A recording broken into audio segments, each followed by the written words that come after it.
Good evening, visitors. Welcome to the Australian War Memorial's last post ceremony. My name is Melanie Cassar, and joining us today from the Royal Australian Navy is Lieutenant Commander Peter Chapman. Today marks the 105th anniversary of the 15th Battalion's operation to the north of the village of Pozières on the Somme. There began a series of attacks in the direction of Mouquet Farm, a house and farm buildings that had been captured by the Germans and heavily fortified with machine guns and numerous tunnels. The 2nd, 4th and 1st Australian Divisions repeatedly attacked in the direction of Mouquet Farm throughout August 1916, making minor gains for very heavy casualties. When the Australians were withdrawn from the Somme in early September, more than one Australian soldier had stood in the ruins of Mouquet Farm, but it remained in German hands. Mouquet Farm was not captured until the 26th of September 1916, when a party of the 6th East Yorkshire Pioneers secured it in the wake of another British attack. The 6 weeks that the Australians of 1st Anzac Corps spent on the battlefields of Pozières and Mouquet Farm cost them 24,000 casualties, including 6,731 dead. Charles Bean later said Australians fell more thickly on this ridge than on any other battlefield of the war. Today we are honoured to welcome Mr. John King, President, Returned and Services League of Australia, ACT branch. We welcome the veterans who have served, those that are still serving, and the families that love and support them. We acknowledge the members of RSL and Services Club Association, RSL Victoria, and RSL Queensland, who are watching the broadcast of this ceremony across Australia. During this evening's ceremony, wreaths will be laid at the base of the pool of reflection by visitors to the memorial. If you are able, please stand and join in singing the national anthem.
The Australian War Memorial was a vision of Charles Bean, Australia's first World War official historian. Bean landed with the Australian troops on Gallipoli and stayed with them at the front through to the end of the war. The idea of this national memorial and museum came to him at Pozières, France, in the depths of the bloody fighting of 1916. Bean's idea was that this would be a place where family and friends could mourn loved ones buried in faraway places. It would also be a place that could help all Australians understand what these men and women had endured and what they had done for us. Bean's vision, to which we remain true, is best expressed as inscribed in the entrance to the memorial's galleries. Here is their spirit, in the heart of the land they loved, and here we guard the record which they themselves made.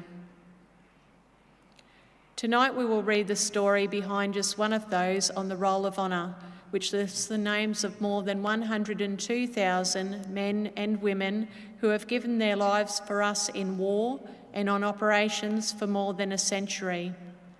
But first we present a lament, Flowers of the Forest.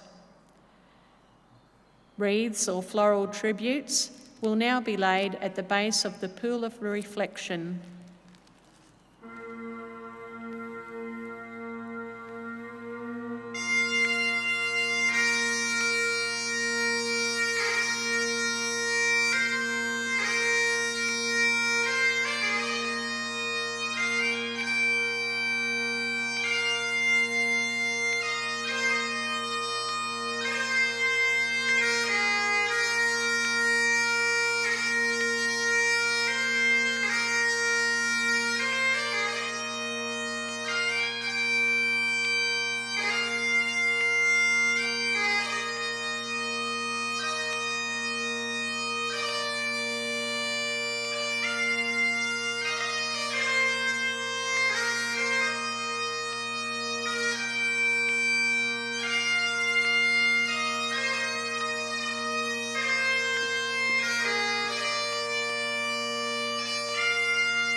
Today, we remember and pay tribute to Private Cecil Claude Ahrens.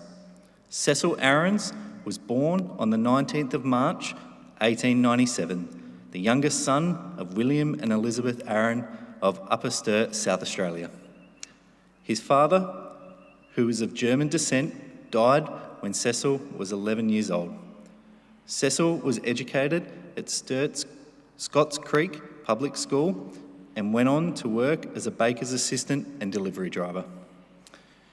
It was later recorded that he was highly respected by a large circle of friends.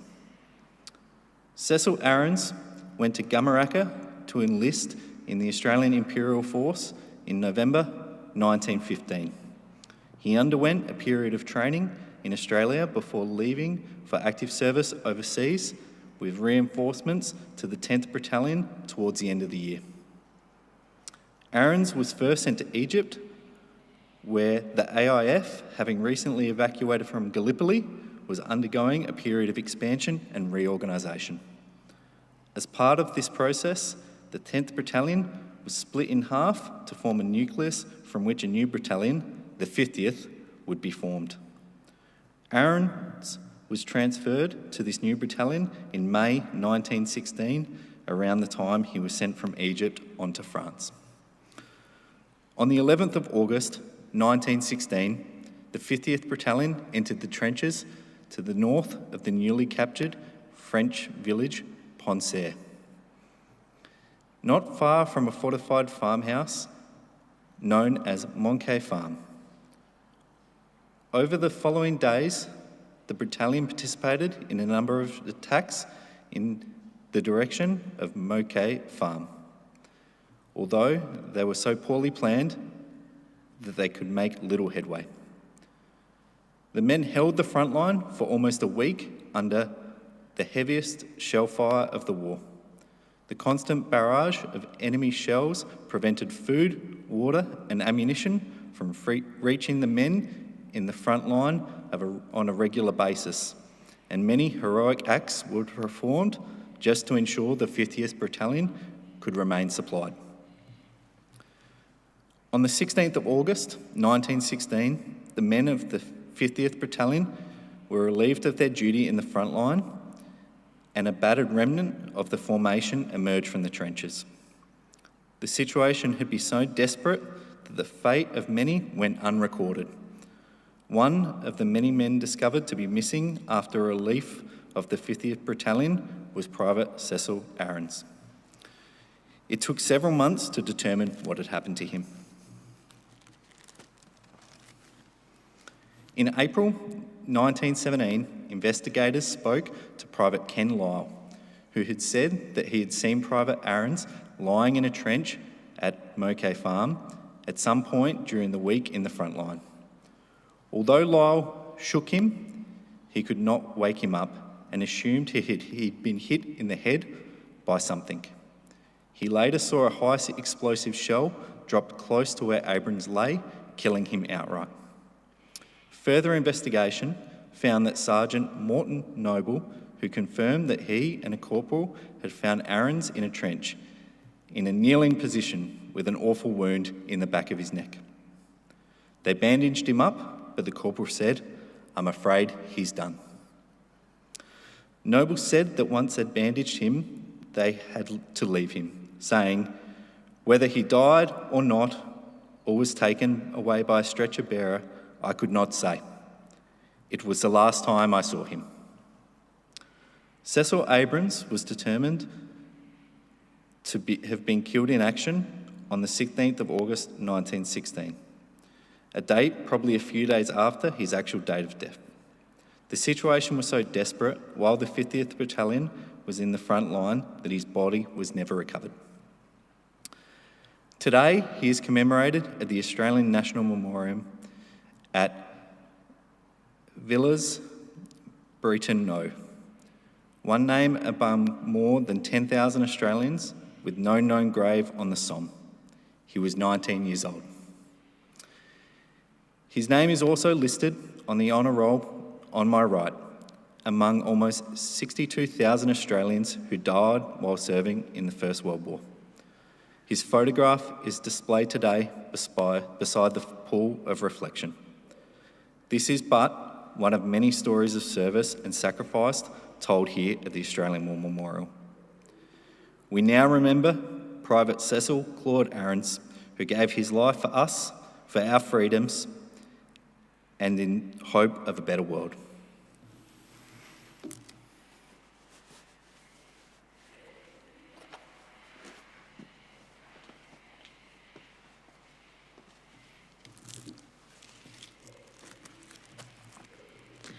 Please stand for the reading of the ode and the sounding of the last post.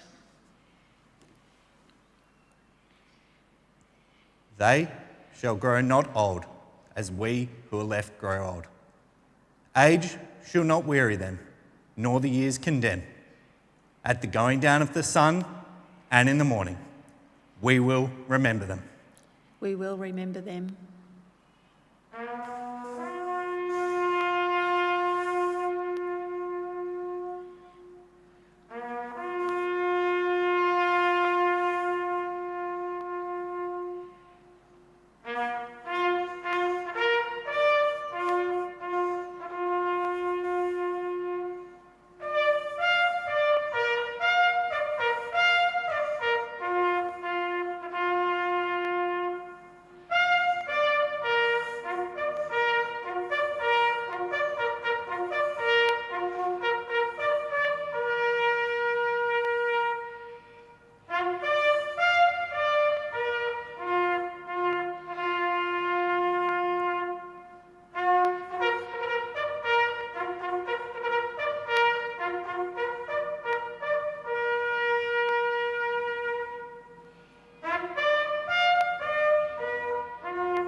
Lest we forget.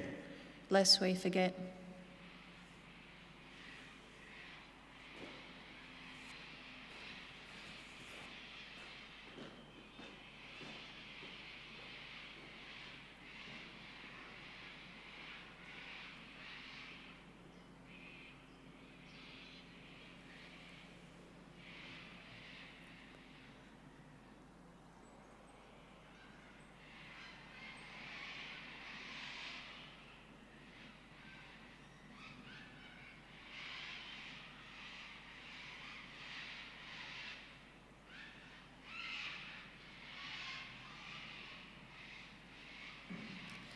We leave you this evening with the words of the memorial's founder, Charles Bean.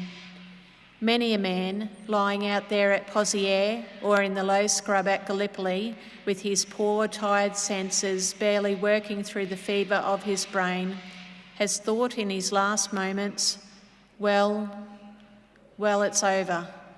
But in Australia, they will be proud of this. Ladies and gentlemen, boys and girls, that concludes the last post ceremony. We thank you for visiting the Australian War Memorial and wish you all a very good evening. Thank you.